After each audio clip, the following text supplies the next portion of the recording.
Sige kalawat, way kumpisal-kumpisal, nya daggo kay mga sa. Buhi pa na, pero patay na. Asa mabasa sa Biblia? San Lucas 6:90. Ningon ang usa ka batanon, Lord, musunod ko nimo. Pero namatay akong patay. Mubalik sa ko kay among ilubong. Ningon ang Ginoo, pasagdi ang mga patay, maglubong silang minatay. Nakasabot maron?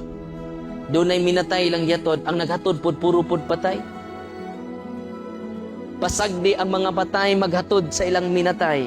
Nganuman, daghan karon, buhi pa, pero patay na spiritually. Mo nang gisugo mi mga pare, panlakaw kamo, banhawa ninyo ang mga patay. Mo nang kamo, nga way kumbisal-kumbisal, nga mga dagkog sa nya sig kalawa. Buhi pata, pero patay na. Inigduol ninyo sa kumbisalan. Inong atong hinulsulan ato mga sa, iba mo, mabuhi mo pag-usab, mabanhaw mo. Ang atong mga kaparian, adunay gahom sa pagbanhaw sa mga patay. Imong bana, way simba-simba, buhi pa na, pero patay na. Nyag ulit ni mo karon kay mo tanday man.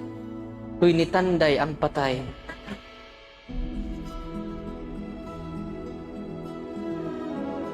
Inig ulit ni mo tanday man, no? Uy, ni tanday ang patay.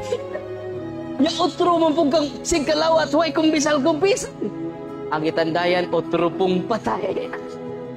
O niya, magkanta na kagpahulay nga dayon ihatag ka na mo. Nya, kumuduol mo pare, taghang mga patay karon mabanhaw. Mao na meaning sa gingon ni Kristo, panglakaw kamo, banhawan ninyo ang mga sunod adlaw, daghan ang patay, mamangon gikan sa ilang lubnganan. O kana mo o kita. Amen. Ang sala mo hinungdan, nga nangamatay kita. Kung sa hinungdan, nga nangamatay ta spiritually, tungod sa atong sala. Na pinaagi sa kumpisalan, napasaylo imong sala, o nabuhi ka pag-usab, nabanhaw ka pag-usab. Pangtanay mong tapat, kung sa maka, buhi patay. Wa manubag. Di na mo tubag ang patay. Ayaw pugsa. Kaya ang patay, di na mo tubag. O karon, doon ako'y ipashare ninyo, usa ka maestra, asa manon siya? O, kakita.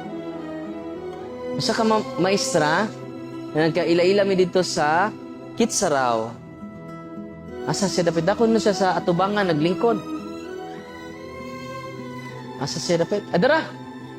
Ako mo share siya ninyo sa iyang experience. Taga Davao ba ni siya?